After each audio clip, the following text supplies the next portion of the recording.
Okay, so yesterday I was dealing with someone that I think was kind of rude. I mean, it's not nice to just go on someone's stream and just be like, "Oh, check this person out" or whatever. It like if I didn't ask, cause whatever. And also it's just like. So next time I see that, I'm just gonna go ahead and go in here and just like, turn off the screen a bit and just what's it? Yeah, I'll turn off the display capture. And next time and just start deleting the comment, because that's rude. Sometimes I can be too lenient when it comes to that type of thing. So next time, I won't be so lenient. So that's the last time you get a promo like that. So anyway, I mean, I'm just gonna say it there, and then if it happens again, I'm just gonna like do that. Alright?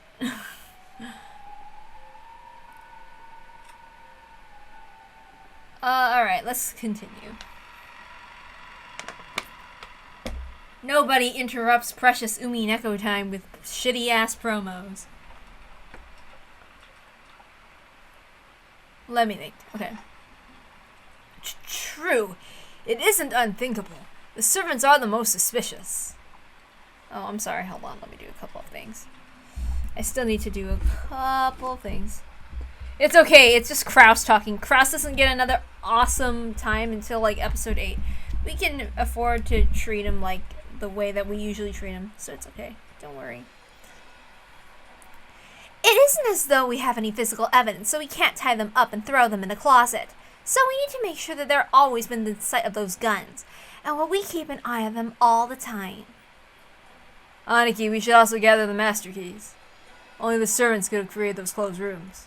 We must have done something with those chain locks during the tool arrangement that only the servants know about.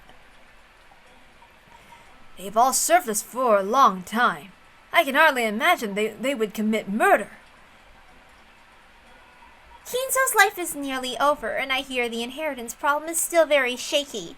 Add on that story about 10 tons of gold being hidden somewhere. A possible payoff like that might be enough to convince certain people to commit a crime. I don't want to think about it, but there's also a chance that the old bastard's running some bizarre occult ceremony. The servants of the One Wing are his pawns. They might have been the ones to carry out the murders. How about Dad anyway? Have we been able to contact him yet?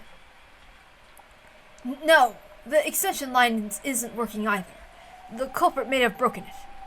And Father does sometimes leave the receiver off the hook when he's in a bad mood. When I knocked, I only received a grumpy reply. We can't contact him, but that study is well protected. It's probably safer there, so it might be best to have him stay there. Flustered, Kraus tried to explain away Kinzo's silence. Haha, as in he badly lied. Balor the Game Master had made Kinzo's death a major theme for this game, so the conversation didn't progress any further at this point. They stopped talking about Kinzo without Rudolph thinking anything was particularly suspicious. Anyway, we can't let the servants go unsupervised. I've already talked with Hideyoshi about this, but we decided to split everyone into 2 rooms on the 2nd floor and hole up in there. Why 2 rooms? Why wouldn't one be more secure?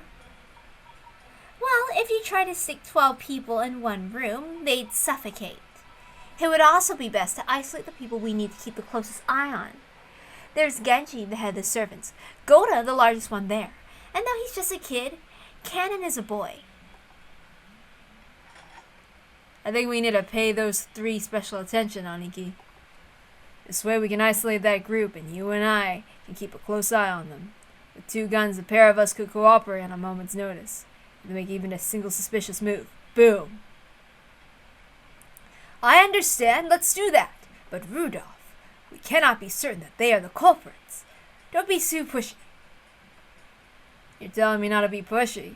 We must be getting old. Right now, Hideyoshi is upstairs dividing everyone into the 2 rooms. We'll gather the ones being isolated in the cousin's room, and the others will go into the next room over. Ah, right. Aniki, what about Jessica? She insists on being in the same room as you. Jessica.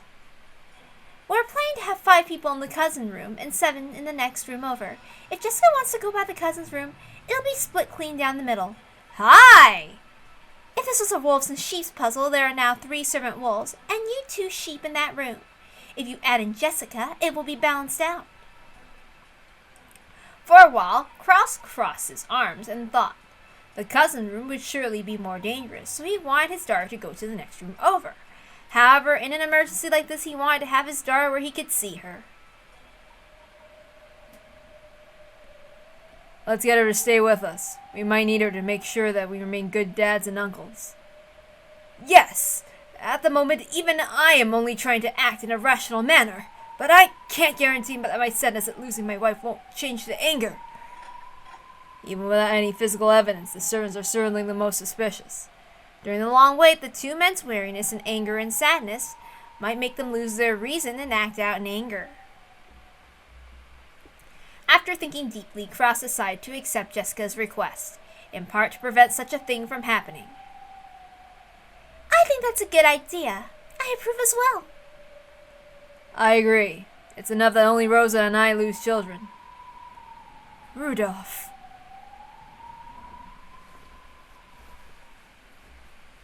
In this way, all the survivors except Kinzo split into 2 groups and holed up in the 2 rooms on the guest house's 2nd floor.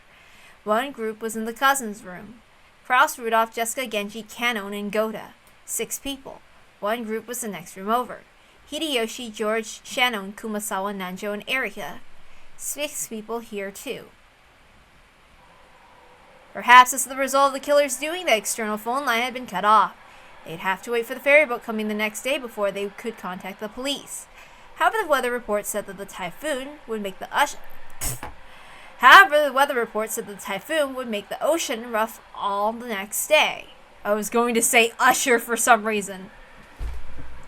Look, when such a thing happens, the ferry boat takes a day off, so it would probably be 2 days before the boat came. In other words, they need to spend a full 2 nights holed up in there.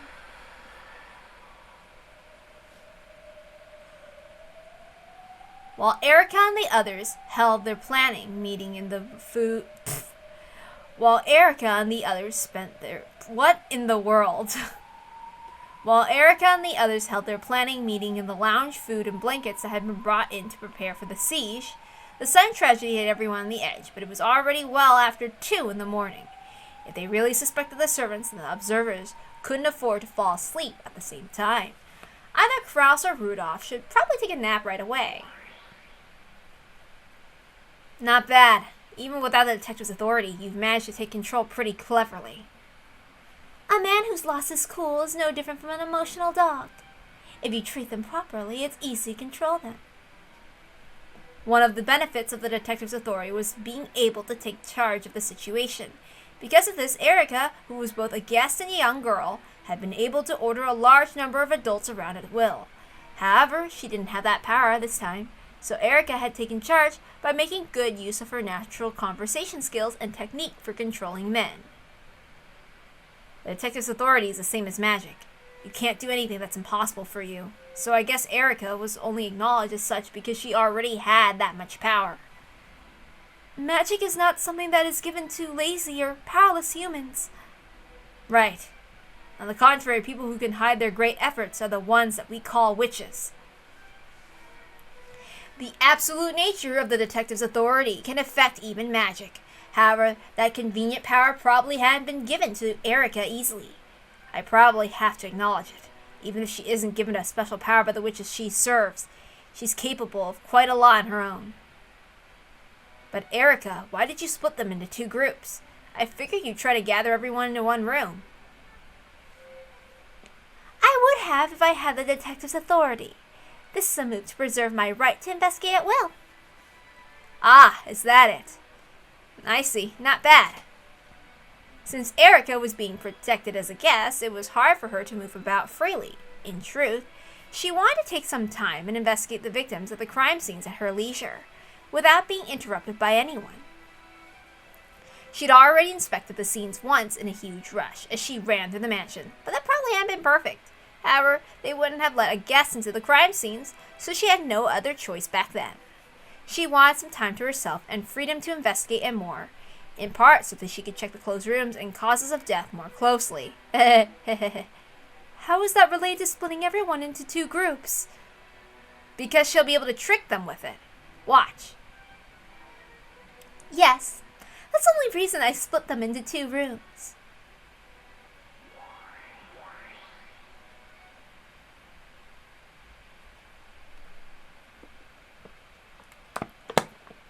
The cousins' room was filled with a quiet tension.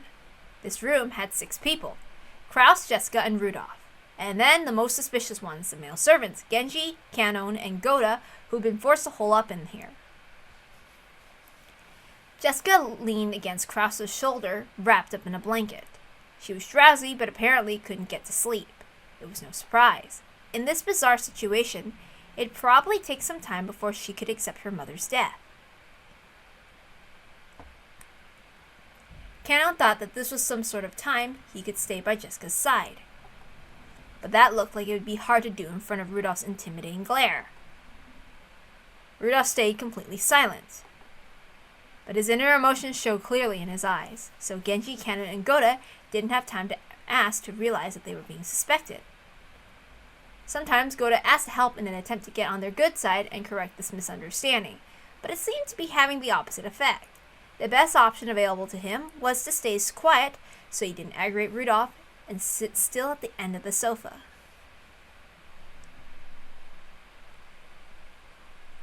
In the next room over, there were also 6 people: Erika, Hideyoshi, George, Shano, Nanjo, and Kumasawa.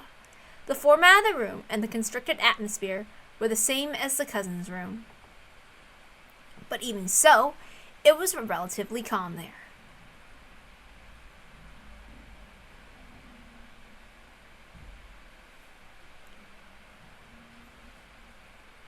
George sat holding Shannon, who was darkly hanging her head the whole time. Kumasawa and Nanjo sat nervously as they listened to Hideyoshi explain the situation. We don't know how many enemies there are. However, we have guns with us. And of course I've shot guns before. I'm not talking about the Hawaii Shooting Center here. It's been long enough that I can confess, but I once to finally fired off one of them occupying forces' pistols. You see, back then the black market was controlled by foreign gangsters. He probably wanted to make everyone feel secure by convincing them that he could be relied upon. Hideyoshi went into one of his old stories that everyone had heard many times, which had gotten more extravagant each time they'd heard it. It didn't make them any more confident in Hideyoshi's abilities, but it did seem to calm things down a bit by bringing in a sense of normality. Why has a crime like this happened? I hope the boat comes tomorrow. That seems unlikely. It looks as though we'll be staying here for 2 nights. Now is a good time to get some sleep. Haha, my nerves aren't dull enough to let me sleep soundly in a situation like this. George. The pain and anger of losing his mother quietly tormented George. Sleepiness probably wouldn't be coming to him for a while. Erika suddenly clapped her hands as though she had remembered something, and then whispered in Hideyoshi's ears, interrupting the old story, which she had grown quite engrossed with. Sorry, I'm going to go to the cousin room for a second. There's one little thing I just need to check on with the servants over there. Can't you use the phone? You just need to dial the room number. Oh, have you forgotten? It seems the culprit has broken the phones. Wait, you don't mean you found some kind of contradiction in their testimonies? Up until this point, Erika had spent a lot of time giving the impression that she behaved like a detective, so Hideyoshi immediately assumed that this was something vile to do with the crime. It'll be easy to check, but it might be a huge lead. I'll be back before long. Please don't let anyone leave this room. Even though it's the next room over, it's too dangerous to go alone. You sure you don't want to take someone with you? We can't trust the servants or Nanjo completely. You're in charge of this room. George is only needed to support you. There's no one left. Don't worry, the detective never gets attacked. Erika had already worked hard to look like a sharp, clear-headed person. Hideyoshi relaxed and agreed, thinking that it was just next door and it wouldn't be a problem. After an hour, no. Better not to wander around too much. I'll stay over there until morning. It'll be better if I wait until it gets light before I come back. Good thinking. You be careful now.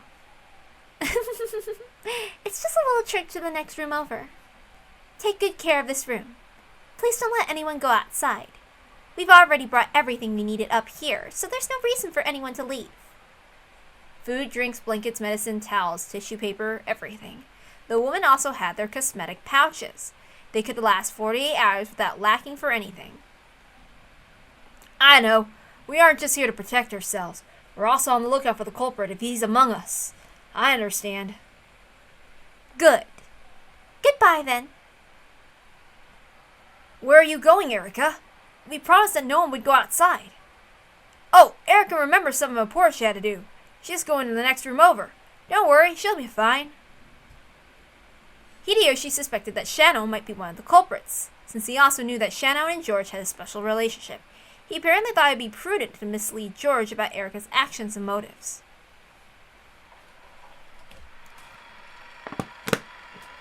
Hideyoshi slowly opened the door and checked both ways down the corridor, his gun raised. It's okay. No one's there. That's far enough. For all we know, Shano might take George hostage as soon as you leave the room, right?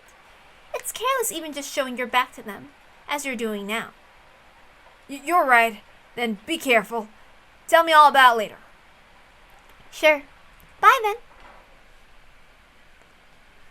Erica closed the door, pushing Hideyoshi back inside. She then waited for the sound of the lock on the inside. Her smiling eyes opened wide. Her expression had become ruthless and intelligent. In this way, Erica was able to gain several hours, during which all the suspects were sealed up and she alone was free. Finally! I can investigate to my heart's content! But first, Ushiramiya Battler! Don't use my full name. Allow me to confirm the location of all the characters present. Repeat it! Of course. I'm not obligated to respond, remember? If you don't, I'll just say someone sneaked out while I wasn't looking, and that this person was responsible for the bizarre crimes that are sure to follow. If you want to show me an impossible murder, you should first confirm their locations. Oops, I messed up here. If you want to show me an impossible murder, you should first confirm their locations. Sure, why not? I'll listen at least. Let me hear it. From now on, instead of repeating the barricaded room next to the cousin's room, let's just say the next room over. Does that work for you? Sounds simple enough. Got it. And? When I checked everyone's locations as I'm about to, I am not concerned with whether they are alive or dead. Think of it as the location of their body. And of course I'm referring to the current point in time. Here we go. The 6 first Twilight victims are located at the places where they were discovered. Natsui is in her room. Ava is in the VIP room. Kyrie is in Krause's study. Rosa and Maria in the parlor. And you are in the guest room. Oops, sorry. I did not know that was her line. My bad. Oh my god, I keep messing up. Okay. The first 6 Twilight victims are located at the places where they were discovered. Wait.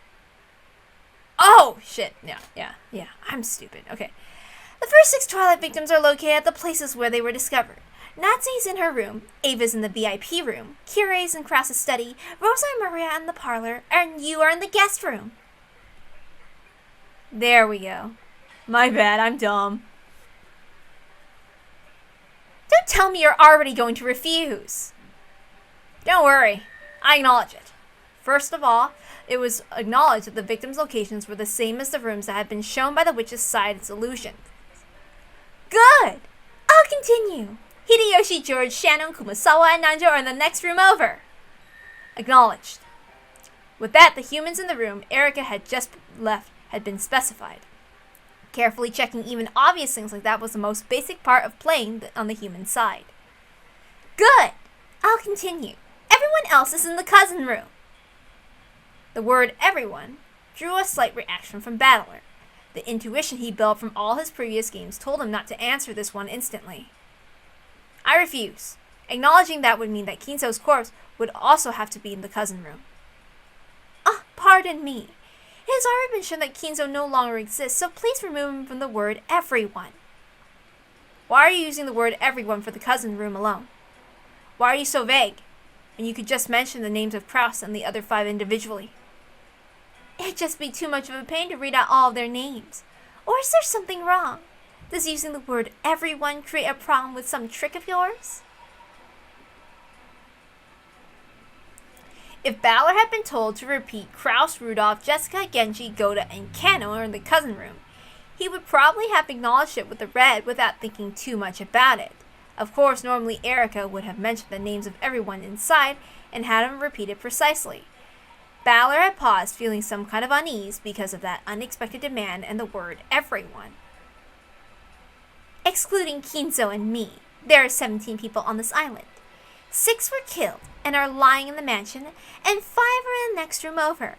And the remaining 6 are in the cousin's room. That's a reasonable assumption to make, right? However, there are 17 people on the island, so if we subtract 6 and then 5 and then 6 again, we're left with 0 humans. Most locations have not been checked. But that sort of assumption would be extremely dangerous. I'm pretty sure that this sort of trick involves names and numbers of people, causing you lots of trouble with Nanjo's murder in the 3rd game. Good point. That trick worked because the 18 names given didn't match with the 18 people who actually existed, leaving room to add in an unknown person. Exactly. And so, I can't feel secure just by checking the locations by name. That's why I use the word everyone. That word can prevent you from using a new trick I haven't even thought of. I see. Pretty crafty of you. If Balor was playing a new trick where the names and numbers of people would be used to create false alibis, like the number of Nanjo in the 3rd game, like the murder of Nanjo in the 3rd game, oh my god. Even naming all the 17 people and checking their positions left a trace of uncertainty behind. And if he cleverly managed to slip somebody past the names and number of people... For example, let's say that an unknown assassin X is hiding on this island. Let's call him Pudupuku P... For example, let's say an unknown assassin X is hiding on this island. Let's call him Pudupudu Pico Man. I see. Even if you list everyone's names and check their locations, this Pudupudu Pico Man guy would fall outside the net. Precisely. Even hearing there are only 17 people on the island, and here are the locations of 17 people, is insufficient. There's already a precedence for this. Pudupudu Pico Puyo. Puyo Puyo. Lambda Delta. Lambda Delta's help.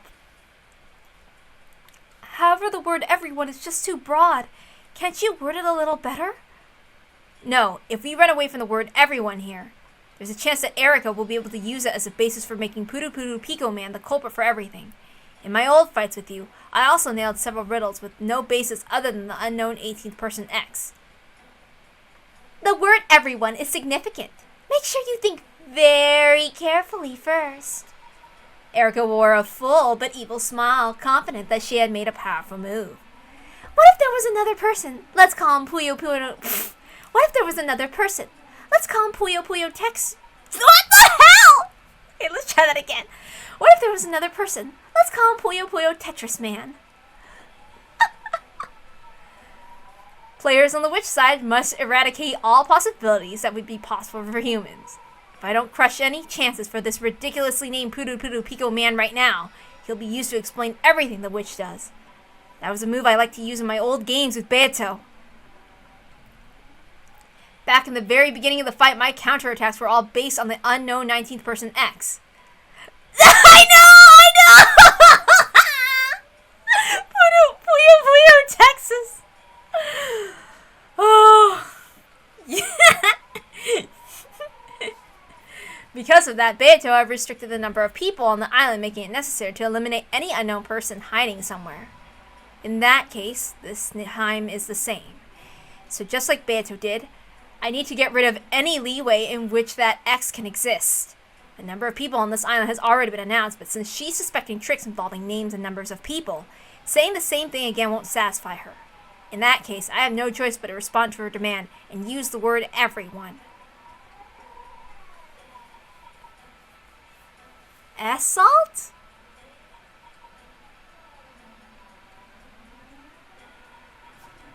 I am not sure what that is.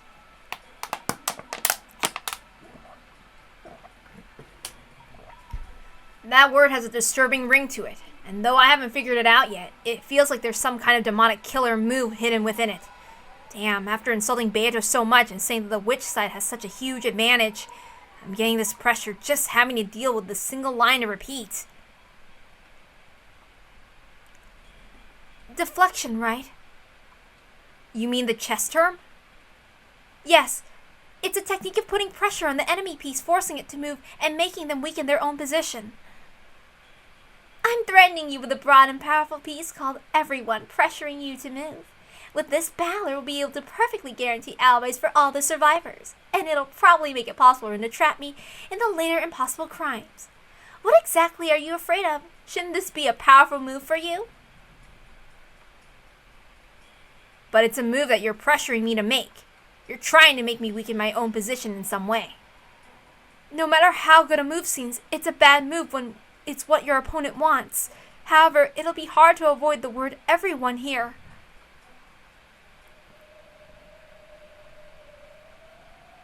Ah, I see. So it's kind of like, just like extra voices and stuff, and you can change their voice lines or something? Is that what I'm getting here?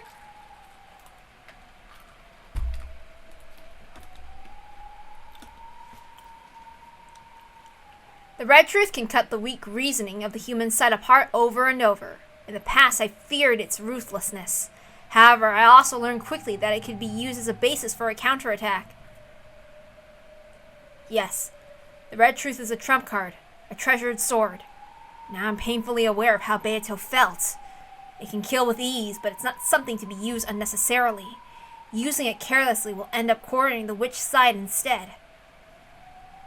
What will you do? We can put this on hold if you want. No. Okay, I acknowledge it. I acknowledge that everyone else is in the cousin room. Good! Thank you very much, Battler. Beautifully done. Oh, I'm in trouble. If a letter from the witch comes in this situation, just who could I suspect? She said she was in trouble, but her face didn't look troubled at all. On the contrary, it looked as though she had just succeeded in placing a huge opening move. In a witch's game, even a single mistake can be fatal. In both chess and shogi, you can't get a piece back once you've moved it. That last exchange had left a bad aftertaste, as though flesh had been torn and bones broken. That should be enough of confirming positions. Shall we continue the game? Yes, we shall. Dalnor! Yes, Lady Erica. Let's get started right away. Let's use the privilege our merciful game master has given us. Yes, understood. Gertrude, Cornelia, use 2 rooms worth of the 3 sets of seals that we were given. Let it be known that we understand. Seal the cousin's room and the next room over. With this, everyone's been sealed except for the victims. No matter what happens after this, the humans within the seals won't be a problem.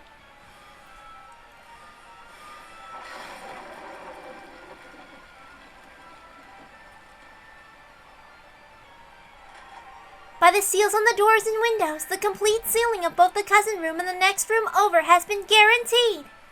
For just an instant, a red longsword had returned to Dalnor's hand. She had been given permission to draw it, thanks to the red truth that she'd finally gained. When the fight concerned these 2 sealed rooms from now on, Dalnor would be able to use that merciless blade, the red key. This overwhelming power could slice even the game master in half. For a while, Erica and Dalnor just grinned at each other, entranced by the ruthless red light that was burned into their eyes. Senior Aide, allow me to ask a question. What is it? The players on the human side are to interpret questions proposed by the witch as being the work of humans. You are not mistaken. If that is so, why are Lady Erica and Commander Dalnor fighting to lower the number of humans who commit crimes? Cornelia's question was a very simple one. Those 2 had made this move boldly, making it sound like it was a powerful one, almost as though it would greatly damage the witch. However, if you thought about it, Erica was just strangling her own neck. We still don't know what sort of crime will occur in the future. Would it not be more disadvantageous What? Dope. We still don't know what sort of crime will occur in the future. Would it not be more advantageous to the humans if there are more people whose locations are not specified? Know that now is not yet the time for the lady or the commander to reveal their thoughts. I apologize for my idle chatter. Cornelia looked like she wasn't satisfied. In the previous game, when trying to help Kinzo escape from his study, Valor had desperately tried to break free from that closed room using various methods. As a result, Kinzo had escaped into the darkness of the night. It had later been possible to treat him like an elusive phantom. In other words, closed rooms were advantageous to witches and disadvantageous to humans.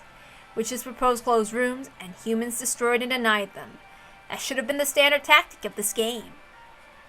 And yet Erica had created closed rooms herself, sealing a full 11 humans in them. In other words, this is the same as abandoning the right to use those 11 people when extreme. Why? In other words, this is the same as abandoning the right to use those 11 people when explaining all the later tricks. In the past, Balor had confirmed the location of certain people, but that had been to check whether certain pieces... What? In the past, Balor had confirmed the location of certain people, but that had been to check whether certain pieces existed with which he could break closed rooms, a completely different situation. Why had Erica taken these 11 people, who were also her pieces, and sealed them in a closed room?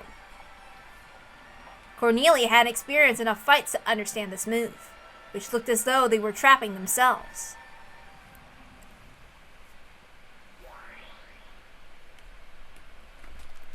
A disturbing move.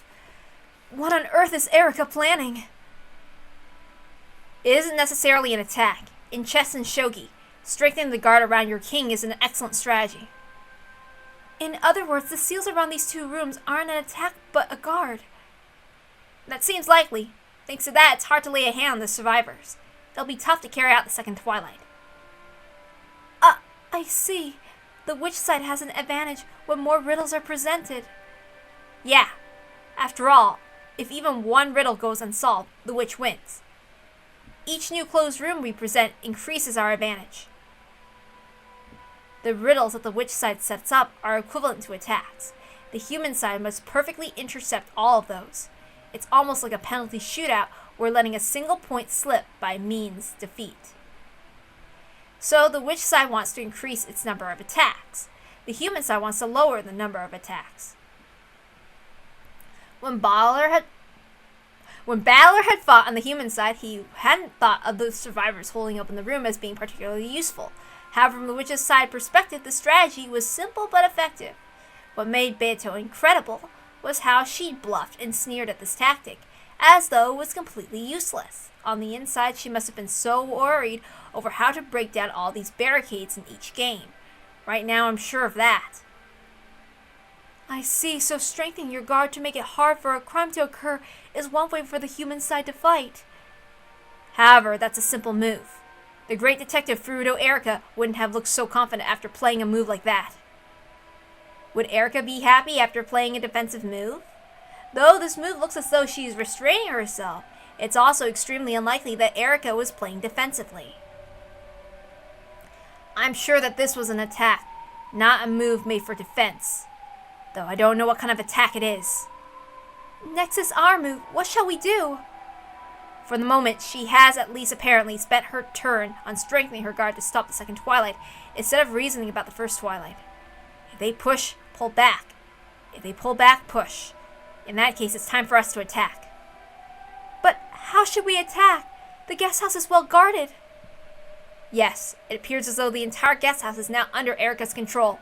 However, there are certain pieces like bishops and knights, whose specialty is cutting behind the enemy lines.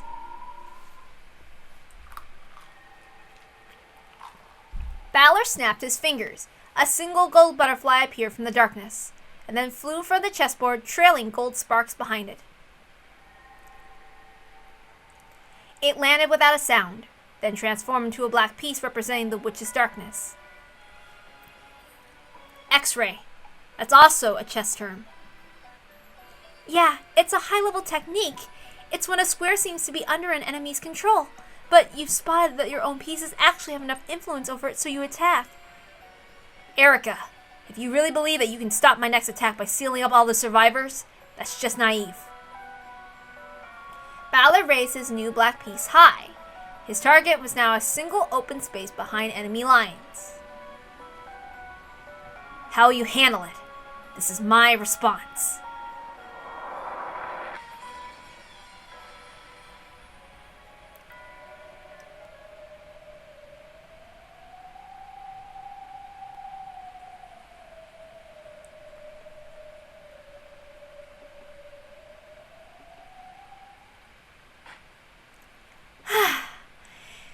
I can finally stretch my wings. First off, let's take a midnight stroll to the mansion. You would take a stroll in the middle of the night to an eerie mansion where a killer might be hiding. You must be very insane. Not at all. I worked so hard to get myself this time, didn't I? It feels like free time after a swimming lesson. Now that Burn Castle was nowhere in sight, Erica was regaining her high spirits. She wasn't exaggerating when she said she was spreading her wings. Dalnor knew that she was risking her own destruction in this game, and she was not in a favorable position by any means. Dalnor could do nothing but assist Erica so she could fight to the best of her abilities.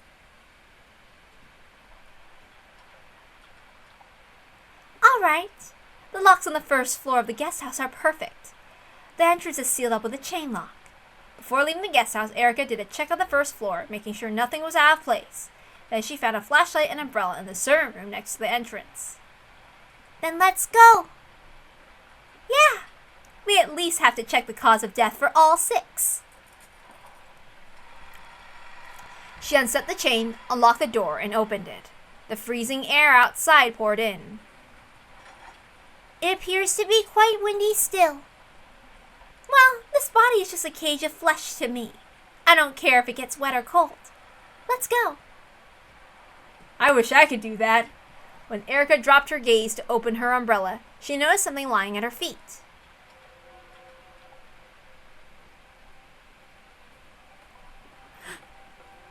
It's one of the unusual letters. It was one of those letters sent by the witch, with the seal of the one-winged eagle on it.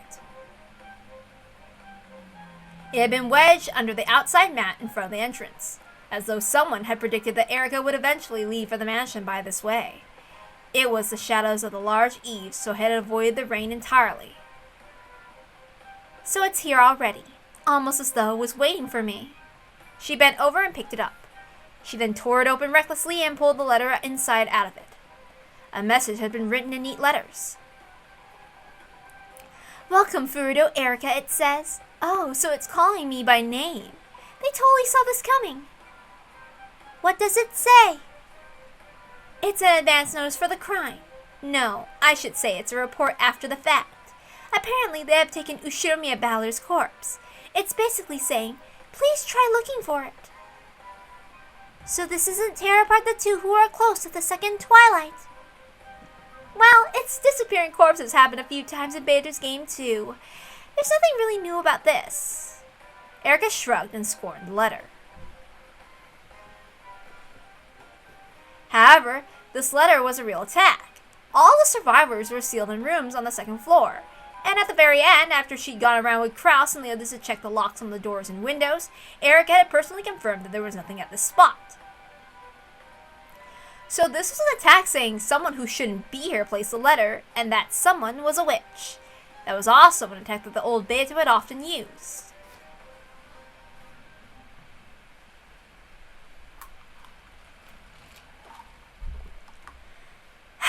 Sheesh! If the way you show it is the same, please tell me the actual trick isn't the same too. Dalnor, please call Battler here. Understood. Lord Battler, we wish to take our turn. Got it. Let's have it. Sorry, I actually don't have a move to declare. The truth is, there's something I need to apologize for. Apologize? Balor and Beatrice's eyes went wide. However, though Erica said that she wanted to apologize, she had a confident look on her face, as though even that apology would be a new move. So Balor glared at her dubiously without letting his guard down. It's about those retroactive seals. I actually already sealed one place. I apologize for taking so long to report this to you. You already sealed something. In other words, you've already used up all 3 rooms worth. Yes. I promised that I'd report on it right away, but I completely forgot until just now. You have my sincere apologies. You don't look like someone who's sincerely apologizing. Well, that's fine. I'm the one who gave you that privilege. So, what did you seal? Dalnor. Allow me to report. Balor's guest room was sealed at the time of Lady Erica's inspection of the corpses. Beata tried not to let it show on her face, but her eyebrows twitched visibly and her gaze flicked over to Balor. Normally, I would have liked to seal all the closed rooms, but I didn't have enough packing tape. Out of respect for the Game Master, I sealed only the room with Balor's corpse. So you were kind enough to close the lid on my coffin. I remembered a short while ago. I was planning to tell you when we reached the mansion and investigate the guest room with your corpse in it. However, when this letter appeared, I figured I should report it right away. Well, why did you think that? Well, after all, Balor has been playing the game of ignorant. After all, Balor has been playing this game ignorant of the fact that his corpse was sealed in the guest room. Because of that, I thought that it might possibly change things regarding the appearance of this letter. The cousin room and the next room over are currently sealed. Sorry for the late report, but the guest room with your corpse in it is also sealed. And there are 17 people on the island, excluding Lady Erica. The existence of the 18th person has already been denied in the previous game.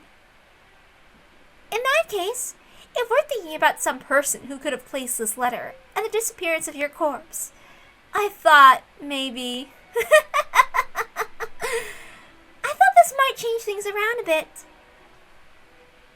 Erica laughed crudely while staring into Balor's eyes to see if he was panicked or disturbed. Balor. Stay calm. Erica's just made her report a bit late. There's no need to lose your cool. Erica has suspected it since the beginning. It was possible that Balor actually hadn't been killed and was still alive. And if he was alive, then the letter that suddenly appeared was easy to explain, even though all the survivors were sealed up. Judging by Beatrice's faint agitation, maybe Erica's guess had been right on the mark. Balor played dead and somehow got around Erica's examination. And then, while everyone was barricading themselves in the guest house, he snuck out of the guest room. After that, he placed a letter detailing the disappearance of his own corpse in the entrance to the lobby, and hid himself. If that was the truth, then the seals that had been placed on the Balor's guest room at the time of Erica's examination were now very significant. In other words, if this was the trick they'd used, then Balor would certainly have broken the seals when he left his guest room. The trick would not be workable without breaking the seals. Since the survivors were all sealed up inside the guest house, then if the seals on the guest room were broken, it meant acknowledging that at least one of the victims was actually alive. If Balor had known about the seals earlier, it was likely he would have advanced the game in a different way to avoid this. In other words, it was very likely that an announcement about the seals would have had a large effect on the rest of Balor's game. Erica was saying, if Balor avoided breaking the seals because he was pretending to be a corpse and instead remained inside the guest room, perhaps this letter would have not appeared in the story. If Balor was actually alive and had placed a letter there, then now that Erica's seal had come into play, there was a chance that his trick would have caused a contradiction somewhere down the line. That sort of contradiction is called a logic error. A logic error? I think we've heard about that early on in the story. It is a violation of the rules, the greatest and worst form of error, which the Wisp side must avoid taking. Yeah, I remember. It was something about the two sides of the tale not matching and creating a contradiction. Do you remember the magic for creating candy appear inside the overturned cup? Yeah. Maria and Erica were fighting about that. Apparently that was just a simple trick where someone slipped the candy into the cup while One-chan had her eyes closed. That's right, since Maria did not observe the process of the trick and was only given the result. She accepted the illusion of magic, that the candy appeared by magic inside the cup, and that magic was established. Okay, so a logic error would be a trick that has become impossible. If you think about it, Erica and Maria's fierce red and blue truth battle over this magic was the real opening of this tale's fight. Let's try to remember that exchange. The heartless truth was that it had all been a trick. Making the candy appear in the cup by magic had been nothing more than Beatrice's claim. Magic can only do things that one can accomplish. In other words, you can only have a magical result if it's something that could have been done without magic. Let's be clear. There are two general types of magic. If you summon giants and make towers grow from the ground, but when the lid is taken off, nothing has happened in the rose garden. That's one type of magic. That's just an illusion. It's a lie with no observers that takes place when the witch says it did, in a location without any anti-magic toxin. Magic that doesn't have to match a result is the most simple kind, a lie. This is the same as the worthless delusion, an illusion, a daydream. Even battlers saw through it partway through the third game. Then there's another kind which we might call true magic. Magic that matches a result. The cup trick is an example of magic that matches a result, since the observer actually checks to see the cup's contents were empty before seeing a candy appear there, and thus an actual observer of the incident is created. I've discovered one big rule that magic matches a result that has to follow, unlike the magic of illusions. The rule is that only the unobserved process of what you can accomplish can be transformed into magic. I can speak even more generally and ruthlessly. In short, all forms of magic are tricks. Only things that can be accomplished without magic can have a matching result. Ironically, this also proves that magic doesn't actually exist. But out of respect for the witch's game, let's call it making the game solvable and fair for the human player. So, instead of the candy inside the cup, we now have this mysterious letter that appeared in front of Erica. They have to be tricks. By claiming that the witch set the letter there by magic, Oni-chan is trying to create magic that matches a result. Oops. Hold on, I gotta do something. No, it's okay. You can just rest there. Never mind. Correct. Since all the survivors are sealed within the closed rooms of the guest house, it's possible to embellish this suddenly appearing letter and say it was a curious bit of magic for only a witch that could have placed it there. But even so, it must be a possible trick in the end. In order to see through the trick with the candy in the cup, Erica had countered with the blue truth, saying that the candy had been snuck in there while her eyes were closed. That was the correct answer, so Maria hadn't had any red that she could use. But what if she had used it? For example, what if Maria had used the red truth then to say, "Until I lifted the cup up, the closed room of the overturned cup remained intact"? The red truth can only be used to refer to the truth, right?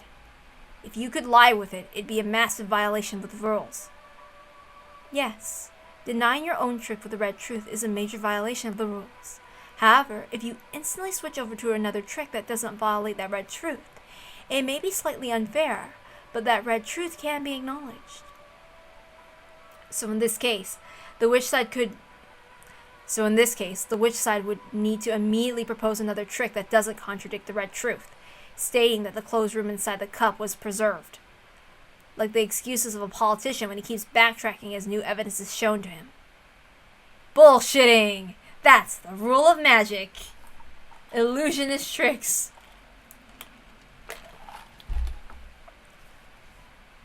Yes. Well, for a red like this, she might be able to get away with some painful excuse. Maybe there was some device on the table, or maybe there was a trick cup with a fake bottom. But if those possibilities had been denied beforehand, this would not be valid. The more red truths there are, the harder it is to talk your way out. In actuality, the candy had been put in the cup while Maria's eyes were closed. However, if and when Erica saw through that, Erica had used the red truth to say the closed room of the cup had been preserved. The witch should have to rush and revise the scenario to a new trick that still worked logically even after that new red. Revising the scenario is an unfair move that would never be allowed in the mystery genre. However, the very act of revising the scenario takes place inside the witch's head, which is an unobservable world. So, if she had claimed that she'd been using the magic with the fake bottom cup from the beginning, no one could deny it. So even if it really was a trick done while Nei-chan's eyes were still closed, as long as the witch leaves herself a way out, she can even switch between tricks. Rather than calling this an action available to witches, we should probably say it's only usable by the game master, the one who creates and writes. But even so, the new truth must not contradict any of the previously stated red truths. If the red truth makes it so that the trick no longer makes logical sense, then there will be a mismatch between the two sides of the story, the illusory result that the game master claims is magic, and the true result that is brought about by a trick. So when we get a contradiction and it no longer makes logical sense, we call this a logic error. That would mean the destruction of the witch's game. This world is a game that's possible to explain with humans. In other words, it must be possible for all magic to have done by tricks as well. If it's impossible to do with tricks, then the human side has no move, and we get a stalemate. No, not quite. That's where we get the fatal... No, not quite. That's where we get the fatal and horrible violation known as a logic error. When the witch side does this, the game is instantly destroyed, and they suffer a fatal defeat.